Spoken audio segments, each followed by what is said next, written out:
গত 10 মাসের প্রাণপণ পরিশ্রম ও হাজারো কূটনৈতিক চেষ্টার পর অবশেষে চীনের প্রেসিডেন্ট শি জিনপিং দক্ষিণ কোরিয়ায় মার্কিন প্রেসিডেন্ট ডোনাল্ড ট্রাম্পের সঙ্গে দেখা করেন। বিশ্বের দুই সবচেয়ে শক্তিশালী নেতা, দুই বৃহত্তম অর্থনীতি। এই বৈঠকের মাধ্যমে শি জিনপিং চীনকে যেন বৈশ্বিক মঞ্চ বানিয়েছেন, আমেরিকার সমান জায়গায় দাঁড় করিয়ে দিলেন। এই বহুল প্রতীক্ষিত বৈঠকের পর একদম নতুন মোড় নেয় বিশ্ব রাজনীতি। গত কয়েক মাস ধরে চলেছিল খোলামেলা বাণিজ্য যুদ্ধ। অবশেষে যুক্তরাষ্ট্র ও চীন একই ফ্রেমওয়ার্ক ট্রেড ডিলে একমত হয়েছে। যদিও পুরো চুক্তিতে এখনো সই পড়েনি, তবুও কিছু গুরুত্বপূর্ণ সিদ্ধান্ত সামনে এসেছে।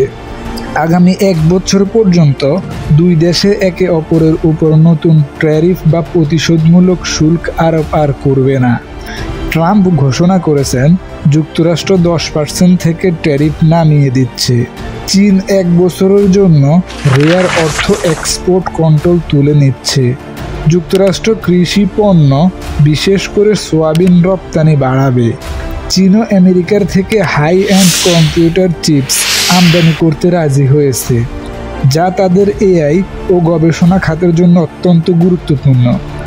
যদিও চূড়ান্ত সিদ্ধান্ত হয়নি, ট্রাম্প এই বৈঠক শেষে খুবই সন্তুষ্ট, যেন তার কাঁধ থেকে এক বড় বোঝা নেমে গেছে। অন্যদিকে শি জিনপিং ছিলেন অনেক সংযত ও কূটনৈতিক। তিনি বলেন, বিশ্বের দুই বৃহৎ অর্থনীতির মধ্যে কিছু মতবিরোধ থাকবেই, এটাই স্বাভাবিক। কিন্তু কোনো বড় চুক্তির ইঙ্গিত দেননি শি জিনপিং। অন্যদিকে ট্রাম্প বলেই দিলেন আগামী এপ্রিল মাসে তিনি চীনে যাবেন, তারপর শি জিনপিং আমেরিকায় আসবেন এবং তখনই হবে বড় বড় ট্রেড ডিল সাইন। শি জিনপিংকে প্রশংসা করতে গিয়ে ট্রাম্প বলেন, শি একজন অসাধারণ নেতা, এক শক্তিশালী দেশের প্রেসিডেন্ট। কিন্তু এই ট্রাম্পের এতদিন চীন প্রেম জন্মায়নি কেন? এটা ধীরে ধীরে তৈরি হয়েছে গত কয়েক মাসেই। কারণ শুরুতে ট্রাম্প চেষ্টা করেছিল চীন ও অন্যান্য দেশগুলোর উপর চাপ সৃষ্টি করতে। কখনো উচ্চ ট্যারিফ, কখনো কম্পিউটার চিপসের সরবরাহ বন্ধ, আবার কখনো বয়কটের হুমকি। এসব হুমকি দিয়ে অনেক দেশই ভয় পেয়েছিল। ভারত সহ বিশ্বের অনেক বড় বড় নেতা ট্রাম্পকে খুশি রাখার জন্য চাটুকারিতা পর্যন্ত শুরু করে দিয়েছিল।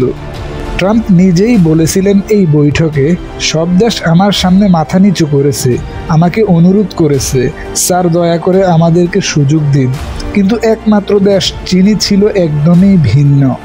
তারা ট্রাম্পের চাপে নতি স্বীকার করেননি, বরং উল্টো আমেরিকার উপর ট্যারিফ বসিয়েছেন। ইটের জবাব পাথর দিয়ে দিয়েছেন। কখনো ট্যাটি ট্যারিফ, কখনো রেয়ার অর্থ মিনারেলসের রপ্তানি বন্ধ। ফলাফলস্বরূপ কিছু মাস আগেই চীন আমেরিকাকে এমন অবস্থায় ঠেলে দিয়েছে যে শেষ পর্যন্ত আমেরিকা নিজেই তার 100% ট্যারিফ নামিয়ে আনে মাত্র 30%-এ।